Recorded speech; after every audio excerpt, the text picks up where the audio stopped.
আসসালামু আলাইকুম রহমতুল্লাহ। আমি বাচ্চাকাল থেকে শুনেছি গিরগিটি নাকি রং পাল্টায়। বাংলাদেশের হাসনাত আবদুল্লাহ এখন অনেকটা গিরগিটির মতো রং পাল্টাচ্ছে, ক্ষণে ক্ষণে মুখের ভাষা পাল্টাচ্ছে, ক্ষণে ক্ষণে তার রং বদলাচ্ছে। সবসময় মনে রাখবেন, মীর জাফর ক্ষমতার লোভে বেঈমানি করেছিল, কিন্তু মীর জাফর কিন্তু ক্ষমতায় থাকতে পারেনি, বেশি দিন সে সেই সুযোগ সুবিধা ভোগ করতে পারেনি। যারা বিষাদ সিন্ধু পড়েছেন তারা জানেন, বিষাদ সিন্ধু যারা মীর মোশাররফ হোসেনের বিষাদ সিন্ধু যারা পড়েছেন তারা বলতে পারবেন, জায়েদা রানী হওয়ার লোভে তার স্বামী ইমাম হাসান রাহিমাল্লাহকে, ইমাম হাসান রাদিয়াল্লাহু তাআলা আনহুকে বিষ খাইয়েছিলেন। বিষ খাইয়ে হত্যা করার পরে তিনি ওই বুড়ির সাথে পালিয়ে গিয়েছিলেন। বুড়ির সাথে পালিয়ে যাওয়ার পরে রাজা তার সত্য অনুসারে রানীর মতো করে সাজিয়ে তার পাশে বসিয়েছিল। তার পাশে বসানোর পরে তাকে কিছুক্ষণ পরে এক কপে মুন্ডু ছাড়িয়ে দিয়েছিল।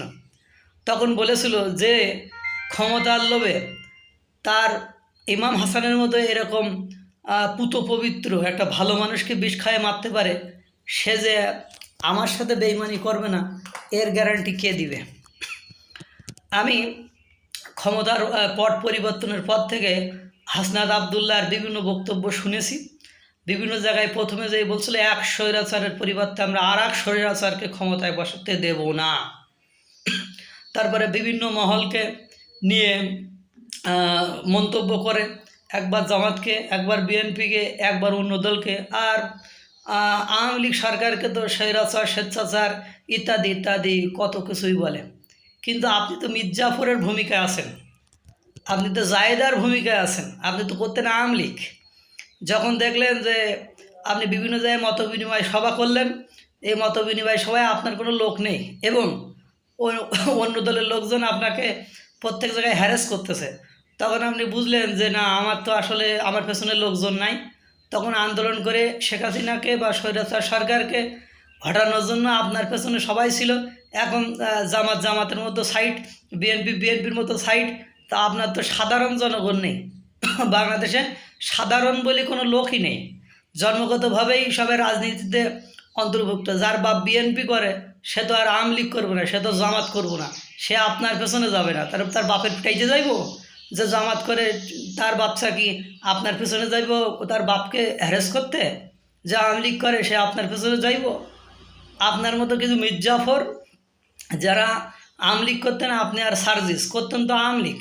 তো ওখান থেকে যে স্বার্থের লোভে আপনারা কী করলেন, আন্দোলন করলেন, আন্দোলন করে চিন্তা ভাবনা করলেন একটা দল গঠন করবেন, দল গঠন করিয়ে আপনারা হ্যাঁ অন্যরকম কিছু করে ফেলবেন।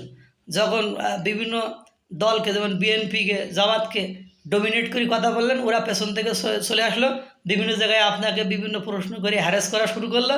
তখন আপনি দেখলেন যে ডার মে কুছ কালা হে, আমার অবস্থা তো খারাপ।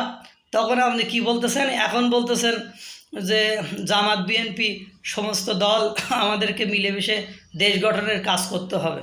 তো প্রথম দিকে কথা বলেন নাই কেন? গিরগিটির কালার, মীর জাফরের পরিণতি, জায়েদার পরিণতি সম্পর্কে আপনার একটু জানা উচিত। শুধু বক্তৃতা দিলেই হবে না, অলরেডি 47-48 দিনে আপনার popularity is gone. So be careful. Mir জাফরের পরিণতি নিয়ে একটু সচেতন হন। আপনি তো অলরেডি একদিন বলেছেন যে আমি সারা জীবনের জন্য আওয়ামী লীগের শত্রু হয়ে গেলাম। তা গিরগিটির মতো কালার চেঞ্জ করলে তো আপনি শত্রু হবেন। এখন আওয়ামী লীগের শত্রু, দুদিন পরে যারা ক্ষমতা আসবে তারা দেখবেন আপনাকে কিভাবে সাইজ করে।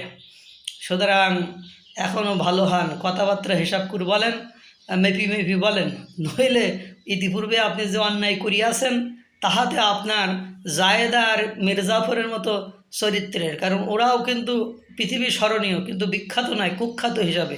তা আপনার অবস্থাও ঠিক ওরকমই হয়ে গেছে। আল্লাহ তাআলা আপনার এই মীর জাফরের কালার থেকে বের করে নিয়ে আসুক, এই গিরগিটির কালার থেকে বের করে নিয়ে আসুক, এই দোয়া করি। আসসালামু আলাইকুম রহমতুল্লাহ।